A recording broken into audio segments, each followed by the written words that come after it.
to How to Win the Lottery Season 3 bonus episode, Adam Levin interview. It is Levin, right? I feel like I should have said that before we started the episode. Levin. Yeah, no, that's remarkable. No one ever gets it. I've said your name like 4 different ways, most of them wrong, and Bob's like, no, it's Levin. So yeah, Adam Levin, Levin's great. Welcome. Thank you. I'm glad to be here.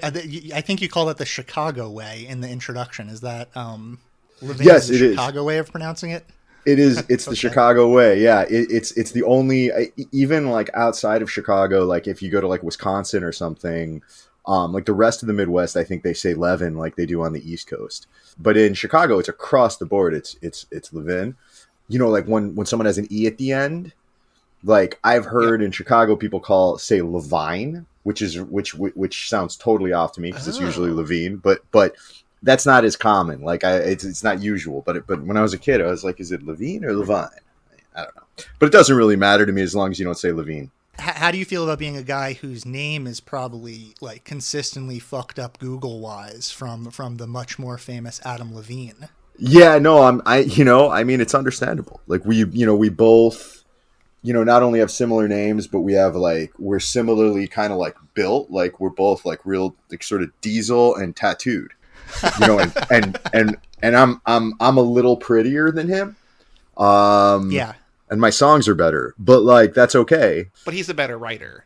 I mean, that's sort of what I'm getting at. I mean, like as a lyricist, I can't remember any of the lyrics right now, but they're amazing. Yeah, I have a similar, I get to hide behind my name on Google because I also have a name of a very famous person. So. I know, you're Bobby Fischer. I mean, more justifiably famous than Adam Levine. Not that he isn't a great writer, but like, that guy, yeah, maybe good the at best chess, anything, Yeah. We had a conversation beforehand, before we were recording, about the spelling of the word fucking in your work, both the instructions and Bubblegum and now Mount Chicago. I first read the instructions as part of the Rumpus Book Club, so I think I got it like a month before everybody else. And nice. Like an interesting thing about that was we had like an email chat going for the whole month with the entire book club. And something that I noticed as we kept reading that book was that people's spelling and the words that they were using, and like they started writing, the equal sign in between things. They started using nice. the TCH sound. And they started spelling fucking Fucken instead of fucking. And something that like I when reading it, you get to that middle section where I think it's Emanuel Liebman is writing, and he's talking about how when people are around Gurion or for a significant amount of time, they start to become more like him and start to talk more like him and act more like him. And that always felt like it was magic to me. Like it felt like you were doing voodoo to us and changing the way that we were speaking. And then, this is a really long question for what might be a simple answer. Yeah. And then I'm reading Mount Chicago. The answer is yes, yeah. I'm reading Mount Chicago, and my question is, were you doing a behaviorism on us that whole time? No.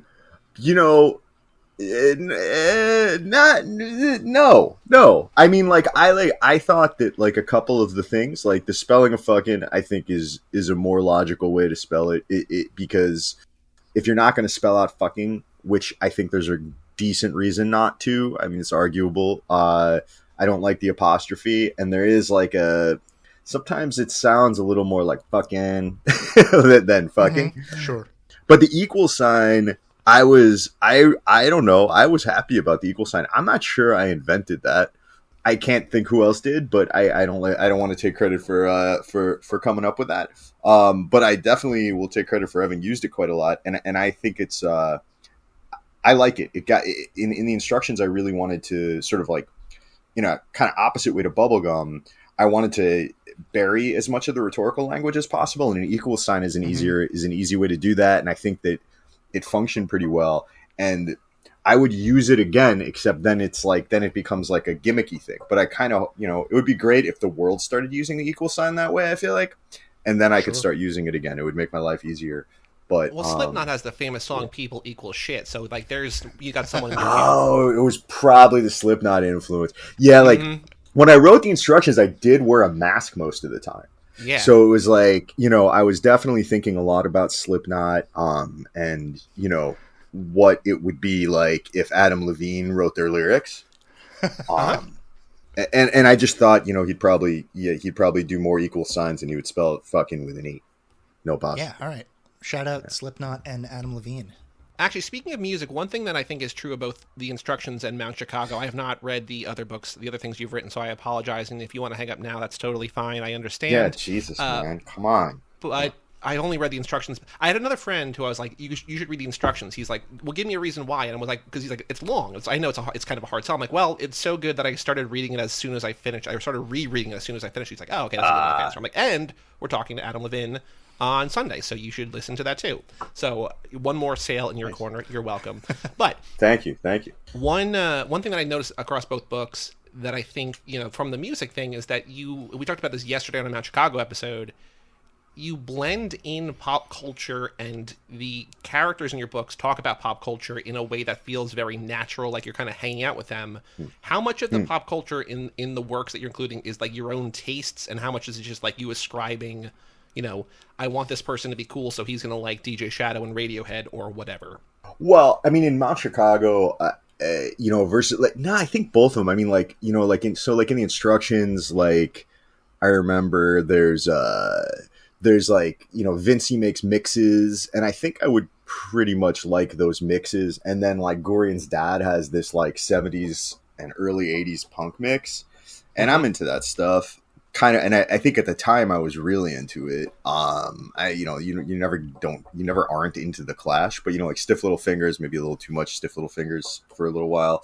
But yeah, and then I think in Mount Chicago the music it's always stuff that not always. I don't want to say always. I'm trying because I'm sure there's like some maybe I don't know. There's probably something pretty shitty that I make fun of in there, but like most of the music I like I like the bands that are like that concert I think would be really cool.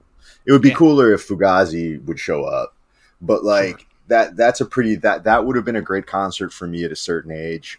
Later I think there's like a reference to like Charli XCX and Sky Ferrara, and like I actually think Charli XCX is kind of a genius. And Sky Ferrara, I just saw her in a concert recently. She's awesome. Yeah, she's an amazing songwriter, like and producer. Like she's the first stuff I heard by her, that song, it was that song Nuclear Seasons. I think that was a long time ago now. And like the first time I heard that, I actually was like stirred in a like I feel like it's 1985 way. And like there was something about the quality of the sound of the synths on that song that and it was very deliberate, obviously. And this, like even the theme of the song is very 80s. And like comparing like love to nuclear war or whatever. Like it was like it really worked me up, and I felt like it was an improvement on the stuff I liked when I was like 6 years old, and that was amazing to me. I think she's brilliant. I feel incredibly whack right now. I don't know who that person is. Charli XCX? Charli XCX, yeah. I mean, like, if you go to, like, Spotify or something, actually, like, I actually looked at this recently. Like, her sort of top songs on Spotify aren't necessarily, like, her best songs. Some of them are. Like, she has a lot of really good singles. You would probably know she was featured on Icona Pop's I Love It. Like, I don't know if that might not be where you know her from, but that was kind of like her. Yeah. But she's got like, because I saw her at Primavera, like there's a big music festival in Spain when I was over there, and she was, I saw her put on this amazing show, and she just like has a very loyal fan base. And I didn't really know a ton of her music, but she still put on a very fun, very good, very energetic show. And like, there's more songs. Like, it's the kind of thing like where enough with pop music, like you would know stuff, even if you don't know by name, you would know her songs if you heard a mix of it or whatever. Okay. Yeah, she's definitely affected things like sort of like in a pretty big way. And I don't know, I don't pay attention to this stuff as much. I'm old, like, but it seems to me like a lot of stuff, like a lot of pop music changed sound since her, and kind of because of her. Like, I think, like, her and MIA sort of, like, there was something happening. And sort of Santa Gold, too. They sort of disappeared. And MIA, I feel like, has a couple of great songs. But like... Did you hear that MIA is a born-again Christian? Like, she just went and did it. She's a born-again Christian now. That's bizarre, man. I mean, maybe it's not bizarre. I don't know. But yeah, like, I don't know. I like that, like, the sort of producers in pop music who who move stuff along, like I think are they're kind of, they're always really fascinating to me. I think largely because when I was like a teenager and I thought I was going to play music, which I had zero talent for. Yeah. I so denied the importance of production, because production, like high production stuff, is like really unpunk rock. But at the same time, it was like I loved the Beatles and I loved like everything that Phil Spector produced, like in the 60s. That probably informs the way I listen to music more than just about anything. So I think now I get a bigger appreciation for sort of these producer types, just the people and sound engineers, like the people who are making this stuff sound the way it sounds. Do you think that informs the way that you write? I think maybe to some degree, in that like there's you know, it's a loose metaphor, like anytime like that any art like starts being compared to music specifically, I always feel like there's like there's too much gooey like abstraction going on, but Sure. In a way I think that the production of a pop song, if like we reduce it to just like an American pop song, not even necessarily American, because like but a pop song, that the production is maybe something close to a writer's style rather than their content or their structure. But it's really, I say close, it's a stretch, man. It's like, like I said, music metaphors, I don't know. But I certainly like listen to a lot of music. I never listen to music when I write, but I go for angry walks and listen to music all the time. So it probably changes, you know, I mean, I know in fact it changes my mood. And and it's really not content based. It's really like, you know, how fast it is or how loud it is, that sort of thing. That's what's going to mess with me the most. There's also a lot in all these books. Like I feel like when I read your books, I feel like a person that has similar taste as you, because you do reference fairly frequently like the books that these characters are reading or that they love, and the same people keep coming up, right? It's Philip Roth, it's Don DeLillo, it's Cormac McCarthy. Delillo. Yes. Yeah, Don DeLillo. Don DeLillo. I almost spelled that one different. I thought it was too much, but because it sounded like Donda. Oh, sure. The pause was after, it was like Donda Lilio. But anyways, is that go Kanye's mom? Is Kanye the son of Don DeLillo? Yes, in fact. Yes. Wow.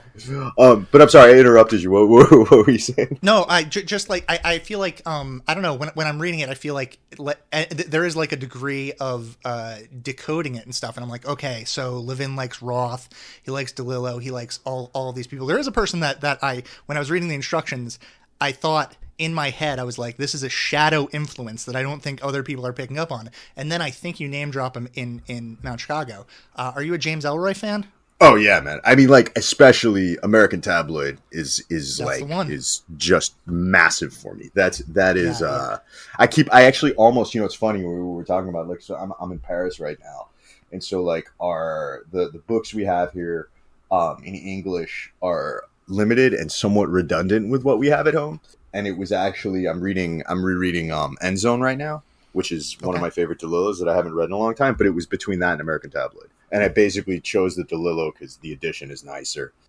And the American Tabloid is sort of like this beat to shit, weird British one, I guess. I'm going to give Bob either a compliment or compare him to you or something. But like the sort of the reason this podcast began is because like 2 or 3 years ago, I always wanted to read more than I did, but I never really knew where to go, because like I just knew the authors I knew, and I didn't really like. It's not like books were like in my realm. Like I'm much more of a movie and TV guy, but I knew that Bob taught literature, and I'm like, can you put together a list of things for me to read? He's like, yeah. So he put together this like amazing list, and like all these things that you're mentioning, including the instructions and everything. But like End Zone was on there, American Tabloid was on there, the instructions was on there, and then there was another one that we just mentioned. But like all these things. The compliment I pay that he knows is that like they're all things that I love. Like he picked things that I knew I would love, but it's also like this, you know, you find your favorite band and your favorite bands or whatever. And so to hear you talk about these other things that you love, it's just like, it's all this like great lineage. And like, I love the way that it all shapes and influences. So it's cool to know both like the behind the scenes and in front of the scenes. I don't know exactly what I'm saying, but I'm just thinking it's very cool to hear that like the things that we've read that we really like from you were also influenced by these other things that I also liked. And so later we'll talk Sure. about other, books that you like or whatever, but I just think it's cool to see like the way that you're shaped by the same things that, we've talked about on this podcast or we will or whatever. So it's not really a question, it's just like a long compliment. That makes me happy too. No, and it is. Thanks, Bob. I mean, no, like really, it's like, because one of the things when you're writing a book, it's like sort of a cliche thing to say, but I think it's really true. Is like, your book is like, whether you know it or not at first, like you start thinking of it, or I do, I shouldn't say you or one even, but you start thinking of it as like in conversation with other books, and they're usually, hopefully they're books you love, unless you're, trying to shit all over something. And so, but that's the thing, is like, that makes me really happy. That's a wonderful thing to hear. I want to talk. So you mentioned a little bit ago that you grew up, that you wanted to be a musician, but you didn't have the talent. And I'm wondering, like, we talk a lot, and especially I think a lot of the conversation in our Mount Chicago episode was framed around the author as narrator or author as face character, because even though you say in the introduction this is not autobiographical, it's like, well, by you saying that, it kind of makes it sort of autobiographical, and like you drop it in the middle, be like, hey, here's pictures of me when I was younger and now, and like these might be what the characters kind of look like. So I'm wondering, you wanted to be a musician, but like how much of writing Gladman or Apter were writing either versions of you or multiverse versions of you, to use the parlance of today's cinema landscape? Like, are these just characters that like you drew inspiration from yourself, or are these like versions of you that you either wished you could be? Maybe not. Gladman's a weird one to wish you would be. It's like, hey, my entire... By the way, spoilers for these books. I mean, it's like the first like 10 pages or whatever, but like everyone I know dies. But like, how much of these characters are other versions of you, or just like, are you drawing inspiration from yourself, or like, how does that all work? I mean, if I knew how it worked, I'd be, I'd write one of those craft books that tells you how to, that's not really a craft book, that tells you can be a famous novelist and this is how you make $1 million. But I think the way it works for me is that and talking to other writers, I think for them too, the ones I know at least, is that any character is some version of me. I mean, whether the character is named Adam Levin or Gladman or Apter or Sylvie Klein, Fonda Jane Henry, or like what they're me putting, imagining myself in the contexts in which those people live, in their bodies and in their lives, and whatever informed their lives, and it's me sort of looking through what I construct to be them, and so their thoughts are what I imagine I would be thinking if I were them. So there's some core thing you can't get rid of when you're writing. I keep saying you. I'm sorry. I hate saying that, but just shorthand. I'm never talking for anybody else, and I'm also making half of what I say up. By the way, always, because I don't know what I'm doing. None of us do. It's fine. Yeah. But no one's asking you to account for it, man. No, but yeah, I think that I would say that Apter and Gladman, and the Adam Levin, narrator at the start of the book are roughly as fictional as any other character I've written. That is any protagonist, let's say. Yeah. Because I mean, sometimes I get maybe I'll just for a laugh, I'll have some clown, like there's a guy in like Bubblegum named Chad Kyle who's just a schmuck. I don't think I'm anything like Chad Kyle. Chad Kyle is just me judging someone, basically. But usually I'm not doing that. That's usually a bad thing to do unless it's funny, which then it's okay. Speaking of people you're maybe judging, were you wronged by a basketballer in your middle school? Because we got Bam Slocum and Basketball Schwartzy, who have the same initials, and they both feel of a kind where it's like, although, I mean, we talked about this yesterday too, like Bam Slocum's like a golden god, and Basketball Schwartzy seems like a schmuck. Like they seem like cut from the same cloth, but like different life paths. Like, do we need to have like a mediation of you and some guy with the initials BS from your middle school that played basketball that wronged you in some way? No, there's no BS, but I certainly in junior high, and I think this is a product of maybe it's the same now. Maybe I don't know if it's regional. Certainly in the 80s in the suburbs in junior high school, the big team was the basketball team. So like my junior high, which was a public junior high, like we had a basketball team, and I think we had a track team. I was so not sports. I was like this burnout kid. there was no football team. Like the football starts in high school. I mean, I guess there's like, Little League football. I don't know what they call Pop Warner. They call it in movies, which is not what it's called in the Midwest. If it even exists in Chicago, I don't know, or in the suburbs, I don't know. So I think it was more like that's kind of more what it is. That's sort of what I trust is that that I know what the sort of basketball crew is like, and there's like they have a different shape of physicality than a football crew usually. I mean, hopefully, like so I think there's some level of image that goes with it, like, but yeah, no, nothing against and nothing particularly against them. I definitely didn't like those kids at school. Like those were nobody those kids does unless you're one of them. Nobody yeah does. yeah Well, yeah. You're also growing true up anymore, man. Yeah, go on. You're also growing up in Chicago during the Jordan era, so I imagine that basketball kids are like they've got some ego to them because it's like that's the center of the world. I think maybe it's partly that. It's probably I'm sure it's got something to do with that. But I thought like I liked the Bulls. Like I've never been a big sports fan, but like I like watching the Bulls. Like I'm not like I think it's more that it was growing up in like pretty much like in the or next to the John Hughes suburbs, which were like, and so it really was like that was when I was in junior high school, because I don't know if like when I got to high school, kids started changing a bit, like Nirvana came around, like things were a bit different, but like in junior high, it did seem like what you see in like Breakfast Club or 16 Candles or something, that actually was getting played out. And it was like there were these like really hardcore differences between the kids who like were good at school, who got in fights, who played basketball, who were drinking. Like it was like there were these different groups that were pretty impenetrable, and the basketballers were one of those groups that I found particularly douchey and got in fights with a lot. So I don't know. I think that's what it was, but I don't blame it on basketball. I don't want to generalize out too far, but I think it's it's sort of that's a quick thing. Well, I think the John Hughes stuff is really interesting to me because I found in your writing, I think especially the instructions, but also some of the stuff in Hot Pink and that story I forget the name of that it was in the New Yorker for sure, about like, correct me if I'm misquoting here, but it's like there's a bully and he's like pushing a kid, and because the kid makes a funny noise whenever you push him, right? All right, yeah. Kid that Positive. Sounds accurate. Yeah, that was a story. Kid Positive. Okay, so that the bully being the narrator, Adam Levin.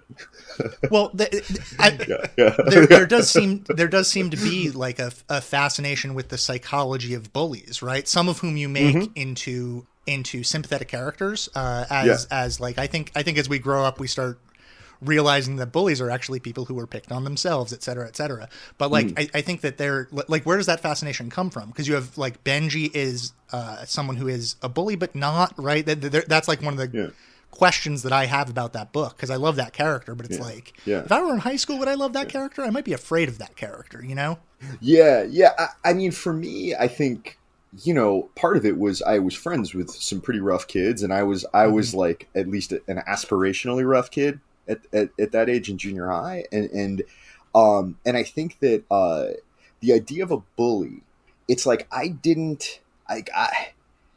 feel like I was probably as much of a bully as I was bullied. Like I didn't really think in those terms, and I think a lot of kids didn't. I think that like the understanding, and again, this might have been just this might be idiosyncratic, or it might be whatever a group idiosyncrasy would be called for my suburbs culture.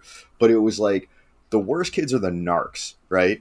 And then everyone else, like, you look at like kids dominate other kids, but it's like constantly like there's a constant hierarchical thing happening that's, sort of has to do with, interest in girls, but largely has to do with like just like wanting to hit and like, I don't know, and not playing sports, maybe that's what sports is for.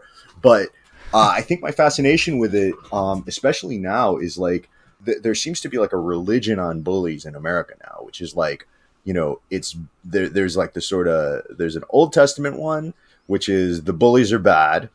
And it's evolved into a New Testament one where it's like you said, it's like, oh, the bullies, they were bullied too.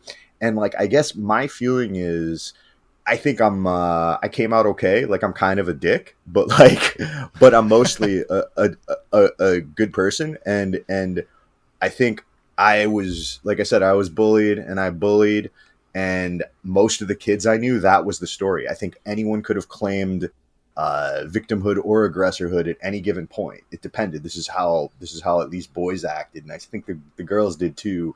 Not so much with physical intimidation, but like, that's how shit got sorted out in junior high. I don't actually think it was all that bad. Like, it sucked at the time a lot of times, but I feel like a lot of childhood just sucks. You're small, like you don't have any money, like you have to listen to what people tell you to do. Like, it just sucks. And so that whole thing is like, when you get older and you realize that's not a cool way to be, and that's not how mature people act or whatever. Like, life actually kind of opens up and becomes lovely. Again, this is obviously not universal, and there's some kids that are bullied miserably and awful things happen. But there seems to be some relationship to me between the sort of stress that got put on how evil bullies were, and later in time, like in the 2000s, I'm just making up the time, but when I was an adult, and that kids who were getting bullied like were killing themselves at like 11. Like, this just, it seemed like there became a thing where it's like, schools instituted zero tolerance for violence policy, right? That happened like right after I got out of junior high. Like, this year I would have been kicked out 1,000 times, and so would everyone I know if there was a zero tolerance policy. But then like, the zero tolerance policy comes in, and it's later that the kids start killing themselves, and they're not getting physically bullied. They're getting cyber bullied, or they're getting called a name, and they're being made to feel like they're like the world is supposed to be really kind and soft on them. And like, that's pretty in a way. Like, it would be nice if the world was like that, I think. Like, I'm not like, I'm not trying to romanticize the ugliness of the world, but I think the world's not like that. And so what I'm saying is, you get rid of violence, and now suddenly the equivalent of violence, there's still some psychological equivalent, and that's someone calling you fat, or like, calling you whatever name. And now you're humiliated as if you had just lost a fight, which is a much bigger thing, which was probably happening far less frequently. And you're humiliated at that level, and they say something worse, and you're hanging yourself in your closet. That's I don't know. I probably sound like a crazy person, but that's how it. That's how I don't think you sound crazy at all. To there is something to be said about, and I think this is one of the major themes of the instructions, is like, almost replacing that kind of bully, or existing concurrently to it, is like the kind of bureaucratic bully that exists as like Brodsky or the people in the cage. And that's a bullying that is like the arrangement. Yeah. It's not a violence that exists to, give a kid a black eye or make them feel bad, but it's literally a violence that exists to like take opportunity away from people and put them in circumstances where their lives are going to be shit. Right. So like, that seems much, much more dangerous than just like getting shoved on a playground or something like that. But those people are. Yeah, no, it's I think, but the only sort of thing I would point out is like, it's not a violence. It's a domination. And that can be worse than violence. I think one of the things with the instructions that I was looser on than maybe like most writers at the time, because of this sort of these thoughts on violence and what we're supposed to think about violence, is like, violence. Like, I'm not like a fan of real life violence. I love it in film or whatever, but it's not like I think we should go out and kick each other's asses and that's how men are men or some shit like that. Mm-hmm. But like, I actually don't think that a punch in the face, which I've received, is as bad as being, for example, like in the cage program. Like, right. It's like you're because the thing that really sucks is being humiliated and dominated. And like, taking a punch in the face, like, maybe you get a cool black eye, it depends on your age. Maybe also you hit someone back in the face. Maybe you're like, as I was like, that actually doesn't hurt nearly as bad as getting punched in the kidney, which is interesting. Like there's all, like but it's sudden and it happens, and like it can actually be managed in real time in a variety of dignified ways. Potentially you can learn how to handle it. If you start crying next time, don't cry. But if you're just stuck in a cage, like if you're stuck in a locked classroom, and you have some dude with a hook on his hand, which doesn't matter, but you have some guy who's just because he's bigger than you and he's employed by the school, he gets to basically own you for 6 hours and just micromanage where you're turning your head. That is hell. That's a lot worse than taking a punch in the face. Like any day of the week to me. I think so I guess what I'm saying is like, I think that one of the things, and maybe it's indicated by the way you described it, is like that bureaucratic thing. It's actually not violence. Violence is better. Like it's what it is just domination. And violence can be used for domination, and that's the ugliest shit in the world. But that's not a thing that we really see that much in this country. You don't, like it, I've seen The Wire, Bubbles gets dominated violently. But like this, most cases, most suburban kids, that's not the kind of dominance that's happening. And I don't think it really ever was.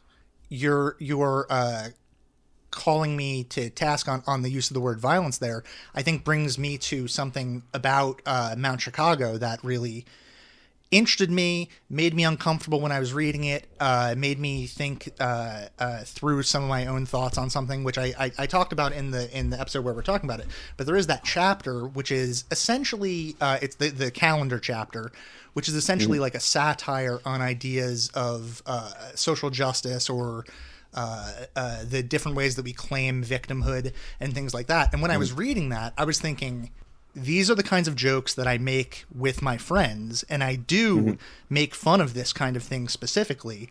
But when I'm reading it in this context, and it's from someone who I don't personally know, and I don't know all of the intent behind, I feel uncomfortable with that. And I think that that's like a really interesting place to put literature. And like, I don't know what the question is here, but like, how do you feel about that sort of thing? Like, well, I would say that's good.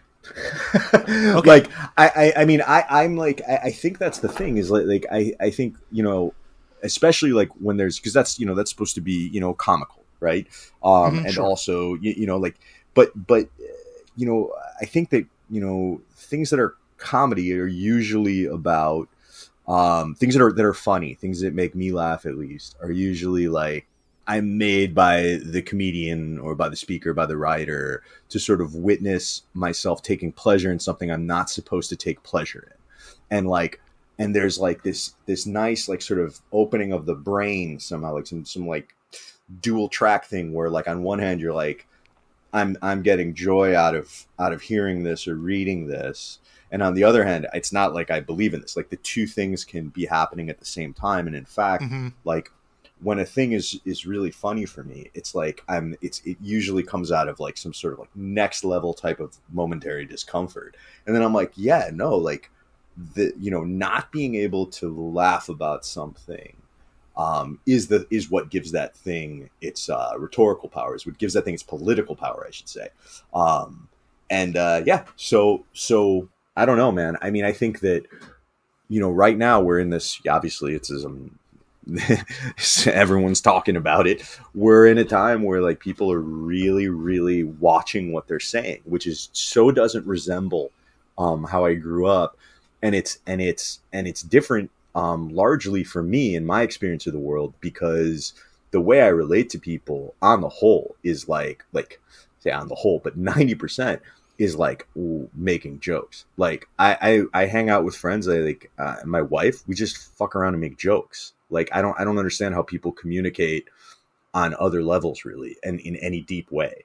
And now it's become a thing where you hang out with people, and the conversation is like often about politics. And it's like, this was definitely something that didn't used to be. It's like, so it's either overtly about politics or it's a sort of silent, just polite conversation. So I think all of that has something to do with maybe why that section would be uncomfortable for someone. And I mean, hopefully, like, you know, there's some level of paradox or irony in there, for sure, ironical paradox in that chapter, right? Because without, you know, blowing anything, I mean, the cause is this fellow Apter is trying to raise money for somebody who is the most likely political candidate to help the very people that are sort of making Apter feel like shit. Mm-hmm. Right. And he's very deliberately going about this. But yeah, does that answer your question? Well, I think it does also, but you address the paradox, I think, later on in the book when Apter is on acid and he's confronting the idea that he may have upset Armin by making a genocide joke, right? Oh, Gladman's on acid. Yeah. Gladman, yeah. sorry. Gladman, yeah. So part of Gladman is like, fuck this guy. And then part of Gladman is like, but if I really hurt him, then I do regret saying that thing. But also, fuck this guy. But also, if I really hurt him, and he's going back and forth, and like, right. I think that's the way that most people probably are, right? We have this sort of paradoxical instinct to both insult and to not want to hurt people. Right, and I mean, I think that. Well, but I guess the thing is, like, I don't know that I have like an impulse to insult anybody. I have an impulse to make jokes, and like like that's definitely impulsive. Like that's the right word for it. But I also, I mean, like I said, I don't really. I am bored by people who don't make me laugh. I don't really hang out with people who don't make me laugh. I kind of refuse to. Well, yeah. Like, on why would you? Like, not on principle, just like really, like, I don't want to. Like, it's like, what? The life is short, man. Like, yeah, your friends should not be like eating your vegetables. It's like your friends are your junk food.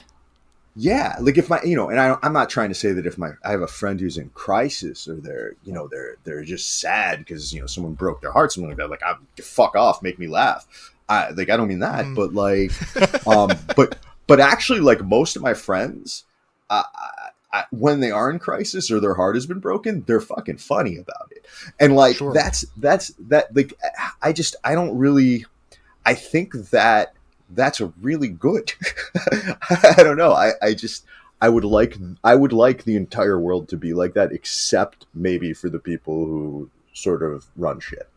They can, maybe they have to be serious all the time, but like average person I meet on the street, I have no understanding of why they would potentially seek to be offended rather than laugh at something. I'm not that way, and I actually don't think most people are. I just think there's a growing chorus of them sort of online, and it's maybe actually only like 15,000 of them. Something that I think about is like if anyone's group texts with their closest friends were made public, completely context free of those people's relationship, those people's backgrounds, I think all of those people would be taken to task publicly, because like context is such an important part of who we are and how we relate to one another and how we make those jokes. So yeah, it's like all that stuff is incredibly important. Yeah. And I mean, I think also the thing is like, I fully agree with that. Like, I think context is everything. It's sort of like the premise of Mount Chicago in a way. Like, but it's like, I think like if you picture some like horrible, like, racist, anti-Semite, homophobe, transphobe dude and his buddies who are all the same ists and obes and whatever, like making jokes, the jokes aren't funny. Maybe that's partly because someone who actually believes hateful shit isn't capable of being funny about it. And I think laughter, is such a bizarre, beautiful human thing. And I think it's getting coded lately, or has been, for maybe more than just like lately, maybe for a few years, as being a way to dominate people. Like if you laugh at something, that's a form of domination. That's a form of oppression. And I think that's completely off. I think that's just it's almost the opposite. Yeah. So I guess what I'm saying is like if I hear a funny anti-Semitic joke, because I know a bunch, like, and I'm a Jewish guy, like if I see an anti-Semite walking down the street, he's, shouting, he's threatening me, something like this, if it's, Right. when I was a kid, people like that, like, they weren't funny. Like, that shit's, they're not funny. They're not saying funny things. Mm-hmm. And I don't imagine that they're capable of saying funny things about Jews. Like, I think that they're a bit psychotic when it comes to Jews, and they probably can't craft a joke because it's so serious to them. But I know a lot of funny anti-Semitic jokes. And I think most Jews do. Like, I think that's sort of essential to the Jewish culture. I think it's also pretty essential to African American culture to know a lot of pretty funny African American jokes. Like, Sure. and maybe to every single ethnicity in the United States. But I think if it's funny, it's probably not coming from a hater, is what I'm saying. Maybe there's exceptions. I really can't think of any though. Yeah, I think that's all fair. And I think that's like kind of evidenced in two different ways in the novels. It's about like context and community, kind of like if you look from afar, like the mistake I made the first time reading the instructions was thinking that Gurion was like innocent. That I was like, oh, these are a bunch of like 13-year-olds or whatever, that they can't possibly do anything. Like, they're just a bunch of kids. Like, what could they possibly do? And then like when the violence starts, it's like, holy shit, I did not really see that coming, even though the entire time you telegraph exactly what's going to happen. Like, these are kids capable of great violence. But I think it's like from afar, what like Gurion's anger and his actions seem maybe crazy or maybe unjustified, but when you're up close, it's like, no, these kids are oppressed in a way, and they have banded together because they have found the other people that are exactly in their situation, and it's the context that makes all the difference. Mm-hmm. Yeah, I like that reading, man. Well, actually, so here's an actual question that I think I might have picked up on some kind of an answer based on just how you were talking about your childhood, but like with the instructions, the sort of me feeling not really prepared for the podcast was because the roster of characters is so broad, and I mean, with 1,000 pages, of course, there's a lot of time to like develop people, but how do you go about forming the foundation of a novel that's going to span 1,000 pages and have like 40 or 50 or 60 like kind of important characters? Like, what is the process for that look like? I honestly, like I say it, and I feel like no one believes me, but I really write sentence to sentence, and I definitely have never sat down and thought this thing I'm gonna start will be this length. I've sat down and written a couple sentences and thought this will be a short story rather than a novel, but there's no world in which I decided when I was 25 that I would like write a 1,000-page book. That would kill me. So it's like I definitely didn't think, and there will be so many characters. It was just like go forward and build the thing, and then it kept getting longer. And part of it, I think, like I remember I showed my thesis advisor like the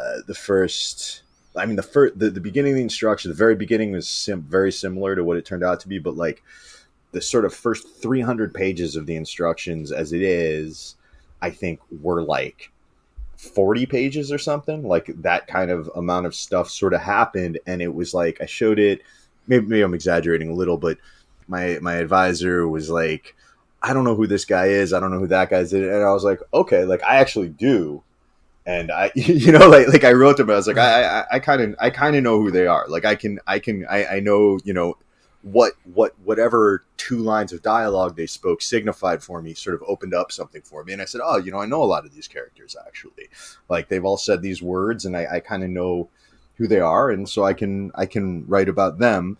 And then it became this thing where now I have all these characters, and like they're sort of in motion. And I don't know, man. The thing was like, it took me forever.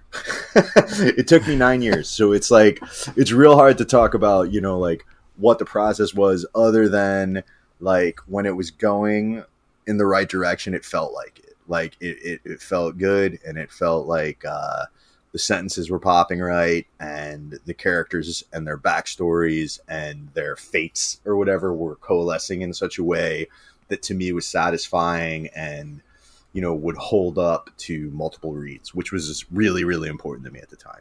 And still pretty important to me. But at the time, it was sort of foremost in my mind. It was like, if I'm going to say something about this character that is, going to take a little while, not only does it have to be at least kind of entertaining while it's happening, or very entertaining, hopefully, but, kind of entertaining, but like it has to be that, it pays out not just when you get to the end of the book, but it pays out like doubly when you read the book again, if you read the book again, which everyone thinks I'm crazy. It's interesting you say that because, at the end of the instructions, Gurion talks about like the process of rereading, which kind of fucks me up because he's like, you can't really ever reread a thing because once you know the ending, everything works its way back. And I'm like, this is like breaking my brain. 'Cause, like, I feel like as I'm reading that for the first time, I'm like, I know that I need to reread this. And it feels like Gurion's saying that like, I can't or I shouldn't because like I'm going to know that like everything leads to Benji's death and like it's going to work its way back from that. And like, I was just like, is he telling me not to reread it? So the fact I thought he was saying the opposite. Okay, that's interesting because like it made me want to. Yeah. No. I think Gorion's case is the opposite. Maybe I made it badly. But like to me, like what he's talking about is basically that he like Gorion's claim, throughout is that he's basically as a scripture writer, he is perfect. His scripture is perfect, and that I think that the argument is really like if something's not quite computing, then basically, when you get to the end and you read the end, like then when you go back, there's going to be a lot of stuff that Gurion did and said, and that the other characters did and said that either probably, hopefully didn't just wash over you, but that actually are sort of the opposite of what they were the first time. Right, like the Berman and left stuff that doesn't feel important until it all of a sudden becomes like the most important thing. Right, and then like, and even stuff like the opening of them just in the pool, where it's like, when you first read the line like Benji Nakamura thought we should waterboard each other, me and him and Vince supported, it's like, these kids, they're fucking around, and then they do this thing and they have like this semi-clever conversation in the pool or whatever. But this is like that's kind of like that's the thesis on Benji Nakamura at the end, which that first line was written last. It was literally the opening 4 pages I wrote last in the book, and like it was like, Benji Nakamura thought you should waterboard each other. Like that's the story of Benji. It is a hell of a way to start a narrative because I'm just like, oh my god, like okay, so this is what we're dealing with. All right. That's a conversation that we've had a lot, which is like this idea of the books that you need to reread the most, whether that they be Infinite Jest or the Recognitions or the Instructions. Like these books are all 1,000 pages and incredibly difficult and take up a lot of time. The good part about that is that hopefully they're all like a pleasure to read, but also it's like that the people reading them are real like book nerds, right? Like for lack of a better term, like people aren't spending 40 hours reading whatever book and then going back and rereading it all over again unless they're like really dedicated to literature. So on the one side, you have really dedicated readers who are really want to get it right, and on the other side, just from a like treacherous financial standpoint, you are 100% closing the door to a whole bunch of other people, right? Is that something that like comes into your mind at all, or is that like a totally poisonous way to think? I mean, I don't know if it's totally poisonous. It doesn't come into my mind. Like I think, and I sort of disagree with what you started out by saying, which is because I actually think that the books that I reread the most are not necessarily long. Like I've reread Infinite Jest quite a few times, but I think I've read White Noise and Blood Meridian, which are much shorter, which are very reasonable length books, especially White Noise, and Franny and Zooey. I mean, like everything by Salinger. And Vonnegut, like so much more than these other books, and I think they really bear up. I think just like all books that I truly love, they end up really bearing up under rereading, and bearing out more than they did the first time. Usually up through the third or fourth time. Okay, yeah, I think that's fair. That actually brings me to a question, which is that in the author insert that happens after the really long chapter of Apter's anecdotes, you talk about the process of writing Mount Chicago after the difficult selling of bubblegum, and you write about how like you had wanted to write something that was small, which you did not really do. Yeah, no. It's just a part of you, right? This stylistic idea of like building out characters through observations that are not necessarily plot driven, like the best cookies in Chicago or any of the various things that we go through in Mount Chicago that gets us to really know these characters, but doesn't quote unquote forward the plot. Do you find that that's like a compulsion to move toward that style because of any particular reason that's like short circuiting you from writing like a small book? No, and I mean, I think honestly, I do I think that like I said, I sort of trust the sentences. Like I kind of trust where things are going. Like because I'm very I delete like seriously like 90% of what I write every day. So it's like. If I'm going like when I'm going forward, I'm totally interested in forward momentum. I just don't think that forward momentum actually does hinge on plot. I think like plot is part of it. I think plot's great. Sure. I love plot, and I could make some argument about how everything in Mount Chicago is plot, but I'm not gonna because it's silly, and I think I understand what you mean, but I would say that what I end up doing. By going sentence to sentence, just talk more about like books that I love. Maybe is like I am interested in being when I'm reading. I'm interested in being sort of just pleased and surprised all the time. And the more you read, the harder it is to surprise you, right? Like sure. you're, and so I think that what happens is that when I read a book that moves in ways that I don't expect it to, and I'm digging each move, I am totally, it's like it's downhill for me in the ski slope way. It's just fucking easy. It's like easy going. I'm like, man, this person is this book is just speaking to me. And so I think that's kind of maybe why it goes where it goes. Whereas with the instructions, which is sort of wears its plot a little more on its face, I think it's again, especially the second time, because like you said, right. Like minor incidental things become, big things. Even there, like that has quite a bit more overt plot in as much as plot is going to be, one signifier of a plot move is someone gets punched, right? Like this is a very easy thing, like an uprise in violence, like stakes change, et cetera, et cetera. But I think that maybe what it is in this long roundabout answer I'm giving is that what I end up getting concerned with, whether it's plotty or not at any given point, is a sense of conflict, is a sense of there being something at stake. And so with character, like when one is thinking about characters, and I really don't box these things in when I'm writing, and that's why I'm sort of babbling so much. Like what moves forward, what gets me to move forward as both a reader and a writer, is that I feel like something is now at stake. I'm saying a thing that complexifies matters for the reader, which means raises the stakes. Is like you thought you understood, and you did understand quite a bit, but maybe there's actually this other thing that undermines your understanding. I think a way to describe that, and a way that Bob has described it on the podcast before, is that there's a little bit of like a magic trick that you kind of pull that we refer to it as an Owen Meany magic trick, because there's like, have you read A Prayer for Owen Meany? I have not. Oh, well then I won't spoil the magic trick then. We recommend that book. But right. There's a thing that literature is able to do, especially like longer narratives, where like it sets up something and you almost forget about it, and then like hundreds of pages later, it's like, oh, that's why it happened.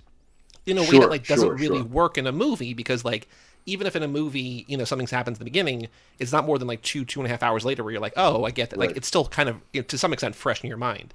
But with literature, when you're reading like hundreds and hundreds of pages, it's a different thing.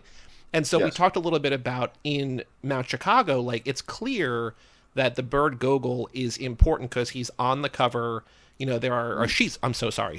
I'm pulling an actor here. She is on the cover, and she. There's sections from her perspective, but it's not until the end when you realize, oh, by finding Apter, Gladden's able to finally give himself closure and take his own life. And it's like Bob described it again as a magic trick that like it's that moment where you don't really recognize the importance or like the specific significance of a thing the first time through. Yeah. But then like the rereading, you're like, oh, here's all the Gogol things and where she's fitting into the narrative and how it's going to pay off. So like, I guess it's kind of that kind of thing, right? I think so. Yeah. I mean, I like what you just said. It makes that is, I mean, there's to me, there's a line pretty early on that, I mean, I think Gladman out and out says he'd kill himself if it wasn't that he had to take care of Gogol. Right. Right. like I think it's said like so and maybe we just spoiled the shit out of the book for everyone, but no, I think when people listen, I think generally like we have a standing thing where like people that are listening to this podcast have read the book, hopefully. Good. I think a thing that really interests me in and I think this is part of like also my smaller book question. Something that really interests me is, number one, the relationship between Gladman and Daphne, and also the relationship between Gurian's parents, because I feel like instinctively reading them that maybe as a writer you're having the most fun writing those kinds of relationships, like the sort of flirtatious couple fight back and forth, where you're showing that these people really love each other. And like when I was reading both of those books, I was just like, I want more of this all the time. And of course, nice. in Mount Chicago, I mean, that's not possible for a lot of reasons. Is that accurate? Is that like it really feels like you enjoy writing that stuff the most? I mean, I sound like some kind of cheesy hippie, which is like the opposite of what I am. But yeah, I really enjoy figuring out how to make people appear as though they love each other as much as I want to believe they love each other, if that makes sense. Like, I mean, and it's not necessarily just, couples, it's friends, it's whatever. Like, this is to me, like, I think this comes a lot from how kind of worshipful I am of J.D. Salinger. Like, I think this is the thing that he always did best. I mean, he does everything best, like, did everything best. But is that you have a lot of characters that that love one another, and that the narrator, in the case of the Glass books, that the narrator loves, and the love like comes through, and it's rarely, I mean, it's never cheeseball. It's like maybe like if you're sort of feeling updike-ish or something, you can claim that it's sentimental in certain places, but I don't even buy that. Like I think there's when you have like two characters who love one another, when you read about them, I think you as a reader sort of develop a love for them, or something like it, whatever love is when you're reading about made up things that are just made of words. Does that make sense? It does, yeah. And like I said, Daphne and Gladman and Gurian's parents, but it's also obviously there between Gurian and Benji, which like to me feels like you mentioned Salinger, but the Gurian Benji relationship to me is really reflective of the Hal and Pemulus relationship in Infinite Jest, because it's like all about loyalty, and it's all about like also like, is this person actually good for the other person? It feels like maybe not. It feels like maybe he's leading him down the wrong path, but you still kind of like in my mind, in reading it, and this is personal, like total personal opinion, like Nakamuk is the star of the instructions, the way that Pemulus is the star of Infinite Jest in certain ways. And the reason why we can access that is because of Gurian's love for Benji, or because of Hal's love for Pemulus, right? I mean, I think so. I think I really like that reading. I think that's fascinating. I mean, although I would say with Benji and Pemulus both, I think of them, they're the star in as much as like Mercutio is the star of Romeo and Juliet. Like, I think they're my favorite parts of both books, probably. I mean, I don't know. I like Vinci, but like, sure. But like, well, you see yourself as Vinci. You talk about that in Mount Chicago, right? That Vinci is. I mean, that's but it's not. It's fiction. Like, but yeah, no. Vinci is I mean, like, Vinci's. I'm not like knocking, but yeah, I think that you have the most charismatic character in both cases. You have Pemulus and you have Nakamuk, and I think that also in White Noise, similarly, I think Murray is extremely charismatic, and his relationship, like every time Murray is it Murray Suskind? It's Murray Suskind, right? Is his last name? Yeah.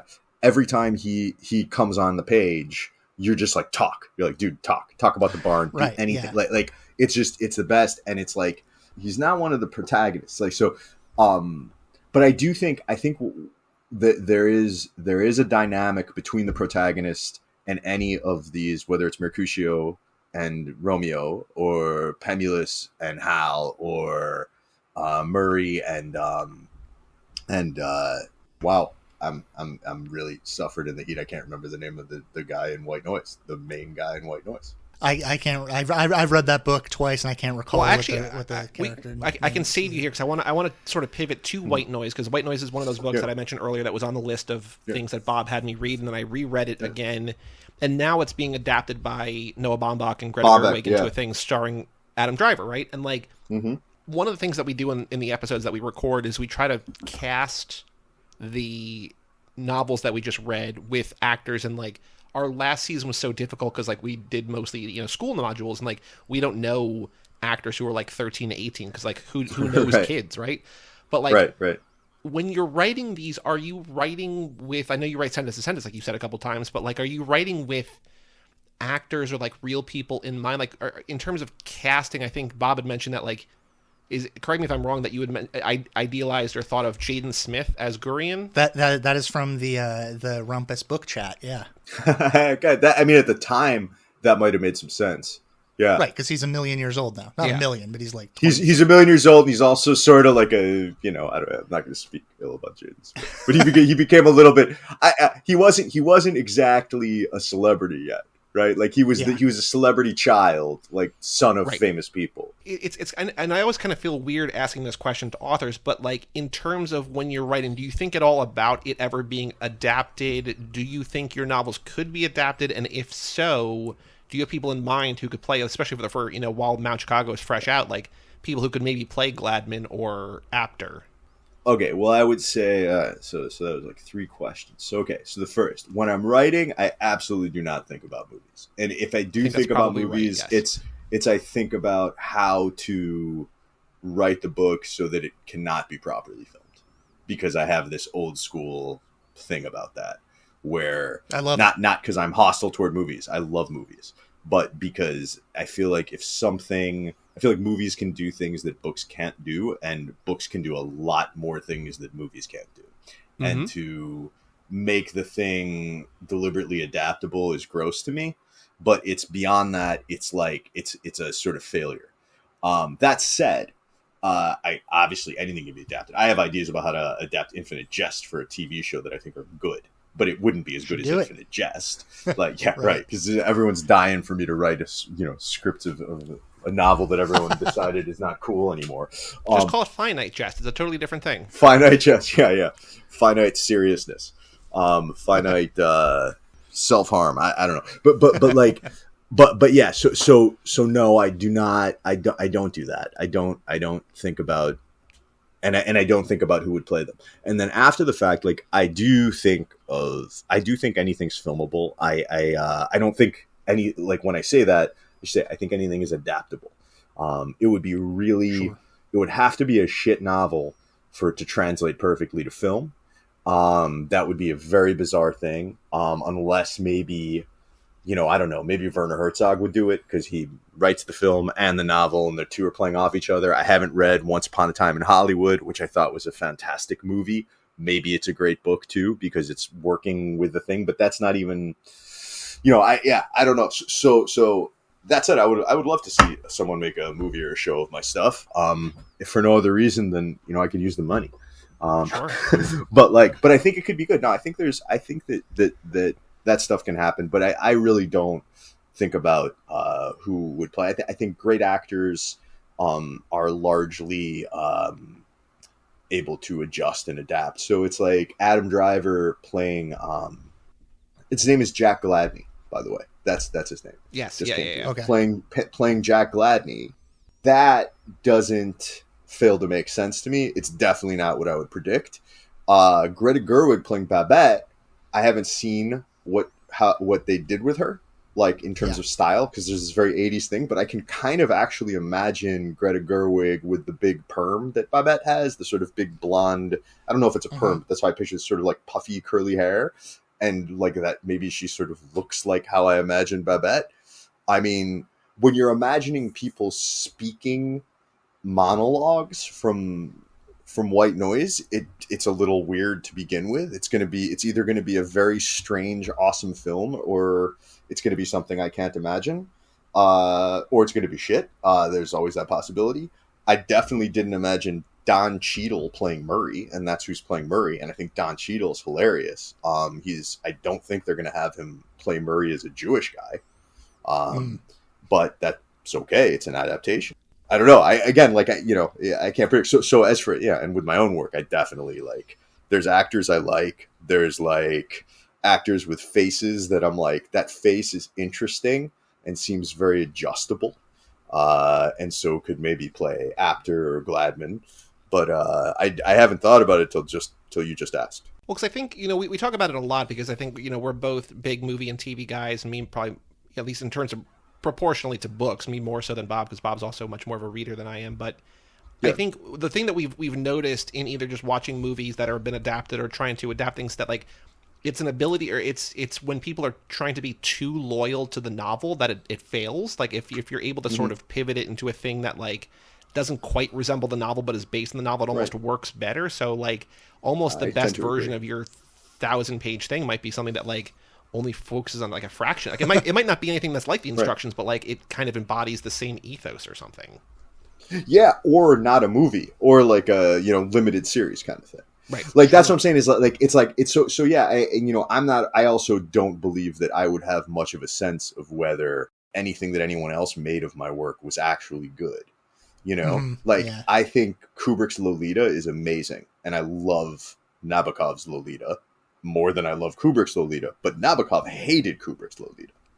And I think that to me is nuts, because that's arguably one of the best adaptations of a novel that has been made, to me. Well, I don't know. Kubrick had the same thing with The Shining, right? Like Kubrick made a really great movie out of an okay book, and a book I couldn't Stephen get. King was like, Stephen King was like, fuck that. And it's just like, what? Oh, I didn't know that. Yeah, I didn't realize he made his own version. He hates the Kubrick version of it. Yeah. And he made his own. I don't know if he wrote it or directed it, but he made there's another version of The Shining that Stephen King like made that is apparently bad. With Steven Weber from Wings as Jack You're Torrance. Shitting me, man. Are you serious? Go see it. It's I'm not going to see it. That's crazy. Like, first of all, anybody remaking a Kubrick movie is one of the dumbest ideas I've ever heard in my life. Like that's like remaking a Tarantino movie, unless you're Tarantino. Like if Kubrick remade a Kubrick movie, I would see it. Like I guess you have to put yourself in the mindset of like the cocaine-addled brain of Stephen King in the 80s, right? Like, no, I can do this better than the best director that's ever lived. I mean, that's bad shit, man. That's crazy. Like that's crazy, especially because it's like not to speak ill of Stephen King, but he's not Nabokov. Like it's like Nabokov. Right. You can't translate Lolita to the screen. You can, however, and like that's actually a weird one. Given all the stuff you were just saying, Joey, and all my denials about picturing my own characters, which I still hold. Actually, one of the things I saw Lolita after I read the book. And I really instantly when I saw it, it was like I don't think I'd ever seen James Mason in a film before, but I must have. But or maybe I'd seen a clip without knowing I'd seen it. But Humbert's voice and James Mason's voice, to my mind, they're the same. Like it was like James Mason just sounded like, I'm talking like on a sonic level, not just like the way that, not just the fact that he's speaking Humbert's lines, like. He sounded like Humbert, and it blew my mind. It was crazy. Here's like a weird aside, but maybe this is something that you're not about, maybe not. This weekend is the editor of the instructions. Eli Horowitz has his first movie out in theaters this weekend. Oh, is that this week? I haven't talked to him in a few weeks. Man, he's such a humble guy. I love that guy. He's such a good dude. That's the one with Winona Ryder. Yeah. Oh, nice, man. Oh, I think it's also on demand, so I don't even think you have to go out. I think you can just rent it from home, I believe. Beautiful. I'm going to see it. That's great. I'm really happy to hear that. Yeah, that guy's amazing. That kind of leads to a question that I hadn't prepared for, but what was the editing process like with a book that big with that guy who I assume is a genius, kind of? Yeah, he's brilliant, man. He's a brilliant guy.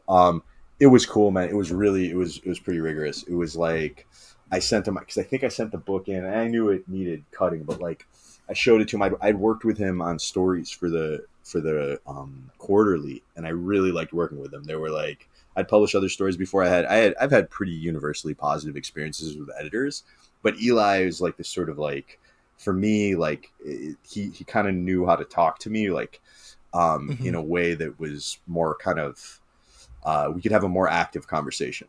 He knew very clearly what he wanted, and he could kind of tell what I wanted. And when he couldn't, I could tell him, and then we would fight in a friendly way. Sure. And then, if he won, I was happy. And if I won, I was happy. And it was, but so anyway, when I sent it to him, I think the manuscript was, I don't know. It was, I don't want to exaggerate. I think it was like 300 pages longer. And I think that I cut like about 400 pages and added 300 pages. Like, so it was like, it was a really long, heavy editing process. And I don't think that I've encountered anyone else that I could have done that with. My editor for the last 2 books was fantastic, but I was also a more, mature writer or whatever. And I think I was turning those books in better shape. And, he was a bit more hands off, but still very attentive. But yeah, no, the instructions I think it was 18 months I was revising it, after, yeah. And it was like, I was very happy to do it because I felt like Eli really got it. He read the book, he read the manuscript in like 10 days and like really was like, he got it and was positive about it. He wanted me, one of the first things he told me he thought I should do was cut away this sort of armature I'd put around it, which was exactly the thing that I was like, I have to figure out how to cut away this armature. And I was like, this guy fucking gets it. And like I said, I'd worked with him on a couple of stories, which for me is very intense too. And it was great. And it was, so yeah, it was a fantastic process. Are you, as far as short stories and that stuff, are you still, like, how actively do you write short stories as opposed to the novels? And are you, I know you've had a couple in the New Yorker and stuff, but are you putting a collection together or anything like that? I don't know. I don't like to talk about exactly what I'm doing. Like just, Fair and enough. that's not like, not like No, someone's going to steal my ideas. It just always sounds stupid when I always undermine myself. Yeah. But I write, I basically, the short of it is I would, on any day I write whatever I feel like writing. Like that's the one place that I'm like, I can do whatever the fuck I want. There's like there's not a lot of like career aspirational type thoughts that go with my stuff. Word. I mean, after the thing's done, there sure are, obviously, but like when I'm whatever I'm working on any morning is on a good day exactly what I want to be working on, and when it's a bad day, I don't do that thing the next day. I have one more question that takes us back to Mount Chicago and something like a much, much earlier conversation. And I also feel like we should talk about Gogol a little bit, who I think is the best bird in all of literature. Best bird in all the world, man. Seems like a lot of fun to hang out with. Yeah.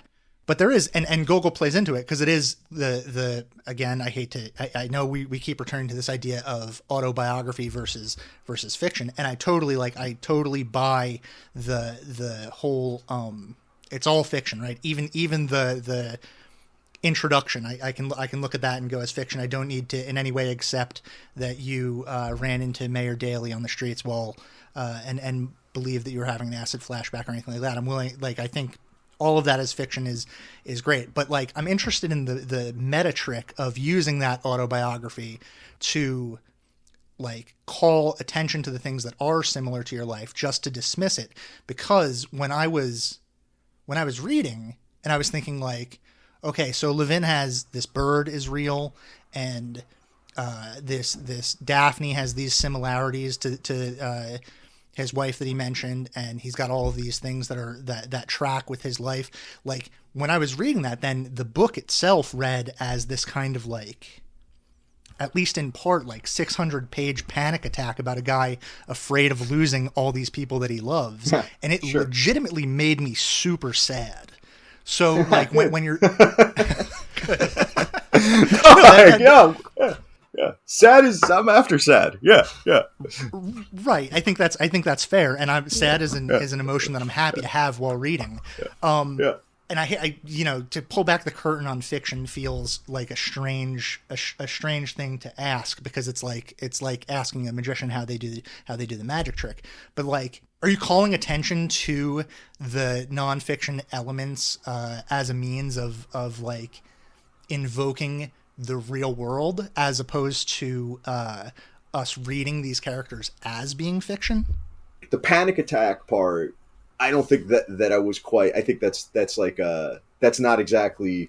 I wasn't trying to evoke a panic attack. It wasn't me having a panic attack, but it was definitely me thinking through what loss would be like for me. Like Gladman's life is sort of the nightmare of this kind of loss, because like to me it's like a no-brainer. You kill yourself, Like for me, Right. like if you're like, it's just, I don't judge suicides. Like I was a social worker. Like I feel like this is usually not it's not often a decision to commit suicide that is made from a logical mindset. This is actually, and it's still, I'm okay with it. Like, but this is a logical kind of thing. I'm totally okay with it. This is like, what would be the point? I got my wife who I love is gone, my sisters, my family, but then the nightmare is I'm fucked because I have to take care of the bird. Yeah. So it was sort of thinking through that, and I think that to me, the idea of having sort of Apter as this kind of foil who nothing like that happens to him, and who's a fairly like kind of wildly sort of successful type person, who I think has a good heart, and who resembles Gladman, in a lot of ways and doesn't in a lot of others. That the two of them meeting, I think it gives Gladman probably some hope, as well as the reader. That, and in Gladman to call it hope is not right, but I think it gives the reader some hope that Gladman's not going to kill himself, and I think it maybe gives Gladman some sense of like, I think that what transpires between them in the kitchen is mostly authentic. It's not entirely manipulative. I think that Gladman actually likes the guy. Like it's also true that Apter is uniquely sympathetic to the idea of suicide because of his I guess parallel experience to you as a social worker, right? Like he talks about that. There's that large section where he's referring to the things that we feel, whether it be empathy or sympathy for among suicides, whereas people are like, "Oh, isn't it so sad that this person killed themselves?" And Apter's like, "The stuff before they killed themselves is the stuff that's sad." What's said. Yeah. Yeah. Exactly. So Apter's in a unique position to understand and sympathize with Gladman's decision once we get to the end of the book. That's kind of the stuff that when you say that you could make the argument for all of everything within the entire novel as a part of plotting, like that, it is all scaffolding leading us to that emotional decision, right? And the way that these characters interplay toward the end. Yes, I think so. I hope so. We have a sort of a couple questions to ask you that we can sort of wrap up every interview with. But I have one more question. We kind of have a hunch for what the answer might be, and if you think this is kind of going to spoil the magic trick, you don't have to answer. But I have a very numbers oriented brain, and so when I was reading Mount Chicago, having just come off reading the instructions twice, and the terrestrial anomaly happens on the same calendar date as the Gurionic War, I was like, oh. So November 17th is like a day. What's the significance there? I mean, again, we sort of have a hunch maybe, but, these two sort of, the most important event in both of these stories takes place on the same calendar date. Like, what was the thinking there? Well, I mean, it's also, it's just not to geek out on my own stuff, but there's also, in Bubblegum, there's a day, I think it's the release day of independence. There's no significance to it other than I love the sound of 11:17, and it's like, and with the instructions, like it was a date. I was looking for a date. It had to be in November. Like by the time I got to the point where I was gonna, where I realized the book was going to be structured according to actual dates, I was looking for a date that, and the Jewish calendar would never be a holiday. I feel like this is something that you may know, or I may be getting this wrong, but Hebrews 11:17 is Abraham offering Isaac up to God. You know what? I actually might know that too. I might have known that. Okay. Too. But that's the thing. What happens when I write a book? Like honestly, like the instructions, I was super, super fascinated with the Jewish religion, and the second I finished it, and I was this sort of like God questioning, whatever. Like I really admire the religion as far as religions go. And like really, when I was done with it, I was like, wow, I don't believe in God. And like, I think that with Bubblegum, I'm not sure what the equivalent to that was. Maybe it was some strong stance about the internet. With Mount Chicago, I sort of feel like I was trying to convince myself not to be a behaviorist anymore. And oh, that's interesting. I don't know if I really succeeded though. But yeah, no, I think yeah. So anyway, all that to say that with the 11/17 thing, it's the sort of thing like I probably did know it, and like. Well, I kind of like that it's also just like an arbitrary. It just sounds nice because Bob and I watch. We talk about it here a lot. Like on the X-Files. I don't know if you ever watched the X-Files, but like every time you see a clock, it's always like 10:13 because like that's the creator's birthday, and it's just like maybe it's just a date that means something to him or whatever. But like the fact that it either was from Hebrews or it's just a date that sounds cool and it's never a holiday. It's just it makes it more important by making it less important. Yeah, I think yeah, and I mean like the book, like honestly, like originally the novel like was titled The Gorionic War, and then that didn't like. Eli convinced me that wasn't a good title, and I think he was right. And like I like it, but it's like you have to know the book for it to feel right. And then like really, I was real psyched. I came up with 11/17 as the title, and like I was like that's going to be it. But then the problem I realized within like 3 hours was I was like now it's this big fat book that's coming out a couple years after 2666. Which is another big fat book that I really love. So I not 11/17, and so then I was like the instructions, and then it makes sense, Torah means instruction, blah blah blah. But yeah, I think I wanted it. I wanted to give a thing kind of its own significance. It's a similar thing with the the names of my characters. I think like I tend to want them, Gurion aside, the rest of that book is a bunch of characters with like potentially real names that aren't really real type names. They're not names that really exist in the world as far as I know. Like I don't think there's anyone actually named Nakamuk, even though there should be. Like I don't know. Like I don't think there's a Portite on Earth. But I want there to be. Like I don't know. It seems reasonable.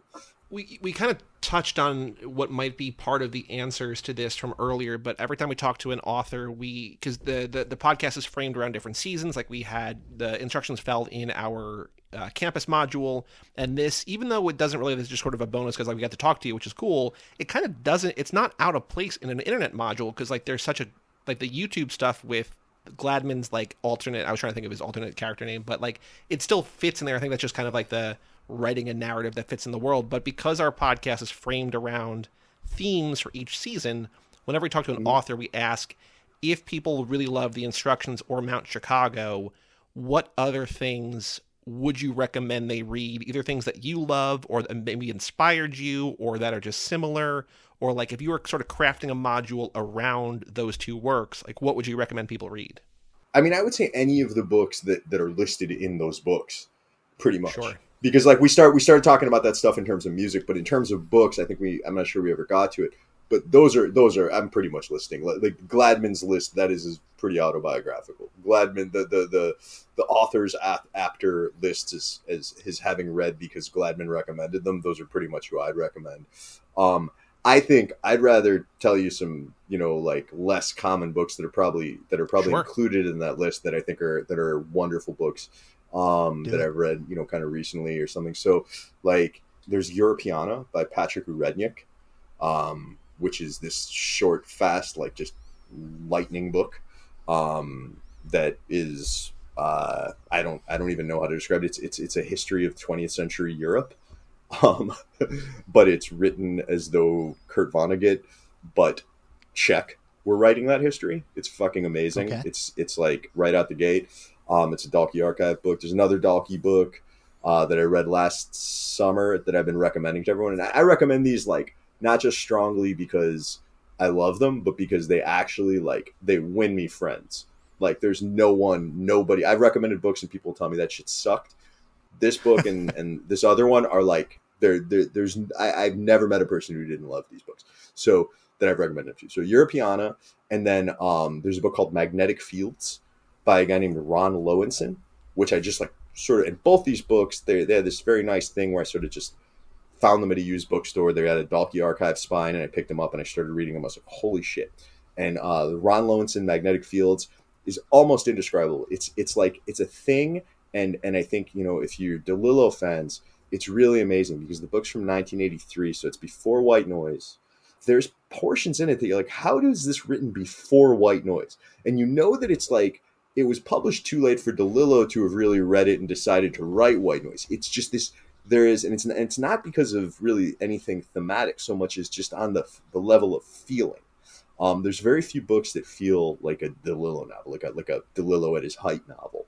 This is actually one of them, and it's also in a lot of ways a lot weirder. There's like, and if you try to describe it, it's like the book makes total sense. It completely speaks to the reader the way a DeLillo novel does, but trying to describe it, it just sounds like a patchwork of things, and it doesn't feel that way. Like the best part of the book, in my memory of having only read it once last summer, is like there's like a 10-page description of a toy train set that is the most engaging, amazing thing that really I've read in a couple of years. I feel like that's the best sales pitch for a book that we've gotten on this podcast so far. Like I want to like go out and read that today. Oh, you should, man. No, that both of those books are just fucking mind blowers. They're like so they do the thing. To me, the thing that I want most, I don't want to I want a book to be complicated as hell, but I don't want it to be blocking me. Like I don't want it to be telling me like you have to work. Like that's not what I want. Like I don't want to like sift through stuff. Like I want to be spoken to as directly as possible and have it bear up like a universe. And both of those books absolutely do that. And then I would say like in terms of like kind of other books that I've been trying to getting people another one I should say that I won't qualify them because this is going along, but the three books, we'll call them 5 books, 6 books. I'm going to give you 6 more books, two by each of these authors, because they're all awesome. But so there's Adam Ehrlich Sachs. Have you guys read him? No. Okay, so he has a collection called Inherited Disorders, fucking amazing, and like you can just read.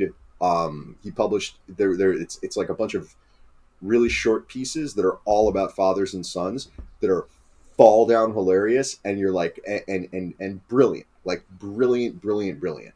And if you read the New Yorker thing online, you'll buy the book. Like you'll just buy it. Like there's no question, and it's not even they're not even the best ones in the book.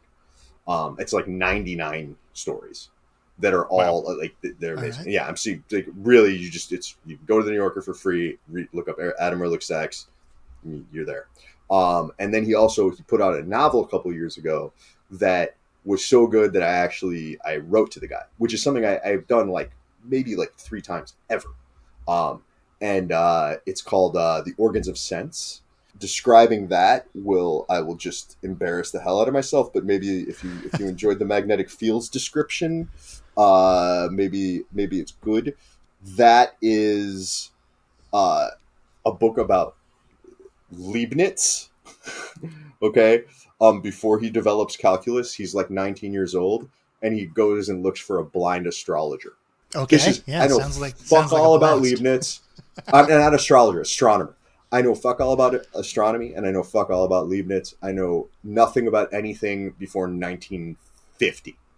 This book's amazing. This is like it's fucking great. It's again hilarious and really moving, and like just this guy. This is a young writer. I'm really really excited about this guy. So then I got to say, and not just because she's my wife, Camille Borges's novel How to Behave in a Crowd is. I'm currently reading it. I'm about halfway through. Fucking great, right? Yeah. Yeah, I'm enjoying it a lot. What if he said no? It's terrible. I wouldn't. Yeah, I know he couldn't. He couldn't. Yeah, that was a silly spot to put you in. But no, but I think that book is. I know it's a little awkward because like I really do think Camille is the genius of our time. And granted, she's my wife. Like so there's like and so it sucks that my authority on that is a little. Other people say it too. That's all I'm trying to say. And like I think I think going back not to derail you, but going back to the thing about Friends, like you were probably drawn to her because of that talent, right? Like there's something that like you have friends that make you laugh, like you're drawn to people who like inspire you and you think are great. So like you kind of lose credibility, but like there's a reason for it. Yeah. No, she's brilliant. I mean, it's like, I don't, not to, she's my wife, so it's weird to, it's weird to talk, brag about it. But like, is she listening to this right now? Does she have you? She's not. No. She won't. I don't think she will listen to it. She's not. She doesn't do that. Like, but like, and she's not in the room. I got to go meet her for her and a friend of ours for a drink in about 10 minutes. But like, But she like so she her first two novels she published in French. She's French. She's Parisian. She published her first two novels in French when the first one when she was like 19. Okay, and like won prizes. Like she's like published from the the Gallimard, like the FSG of France or whatever. We got married. She moved to the States, and like she learned English from like movies. She speaks all these languages. Is brilliant, and then she started like writing fiction in English, and she wrote How to Behave in a Crowd, and then she started writing short stories, which French people don't give a shit about short stories. She's extremely well read, but she had read like very few short stories in her life. And the first short story she published, she was in the New Yorker. The first short story she wrote was in the New Yorker, and so was like the second, third, fourth, and fifth and sixth. Like she's the I don't know, whatever. I should stop now. It's getting embarrassing. Probably she can't hear me. I feel bad. But so Camille, Bordas. And then you've got Christian Tabordo, who I've forever just I've known him quite a long time, and he's certainly someone who I met him in grad school, and I've been reading him since then. And that is someone who, before I mean, Christian's a little bit prickly. I love Christian. He is one of my best friends now. Probably my best friend. Whatever. I just feel like a junior high school person ranking friends. I'm very, very close with Christian, but he's prickly. And, I think that we wouldn't have been as close if I didn't freak out for his work as immediately and fully as I did. Like he just keeps getting better. And so his last two books, his newest one is called The Apology. It's a novel. And his previous one's a collection of stories called Ghost Engine. Fucking killer. And then we have another prickly character. These are the last ones. And it's Jesse Ball, who I probably shouldn't promote his new book because it's coming out the same day as mine. But you should buy them both. But his new book is fantastic. It's called Auto Portrait. And have you guys read Auto Portrait by Edouard Levé? Have you read this book? No. Mm-mm. Oh, so there's another. Okay, so you should read Auto Portrait by Edouard Levé. Jesse's book is like sort of like a cover of it. It's like it's like and very acknowledged. It's obviously it's the same title. Sure. And it's just basically a string of anecdotes about Jesse Ball. And it's amazing. And I think like I saw people marketing it as a memoir. It's a fucking novel. And it's great. And the Auto Portrait by Edouard Levé is great. And then for Jesse Wise, his last book, Diver's Game, I think that's a more straightforwardly a novel, and as much as Jesse's work can be said to be straightforward, and that I think was that's his best novel. That's awesome. And that's like some weird dystopic. Again, that's terrible. See, this is why I can't summarize anything. I really like that you guys didn't make me summarize my book. I hate having to. Yeah. And then one other question, not that he needs any more publicity, but you bring him up in both the things. Do you have a favorite DeLillo novel? And also, I guess, Philip Roth. I'm more familiar with DeLillo than Philip Roth, but do you have a favorite of each of those guys?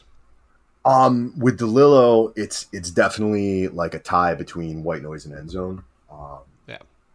And it's like right now I'm reading End Zone. I'm like, maybe this is better than White Noise. But again, this is like ranking your friends. Like DeLillo's fucking DeLillo. Like I'll read this, DeLillo authored cereal box. Like it doesn't matter. Like it's I love reading DeLillo. But I think that for me, the book that really sold me, the first time I read White Noise, I was too young or something, and I was like, eh. But the first time I read End Zone, which was like not that long after that, blown away. And then I went back to White Noise, and I was like, oh no, this is a towering achievement, etc. Roth, Operation Shylock is hey, that's mine too. Yeah, that's the Roth I go to. I'm good with that. Yeah, and I've read everything by him except for the Nixon play thing, and like Our Gang, it's called. And and I never read not Patrimony. I did read Patrimony. I never read Deception, the phone conversation one.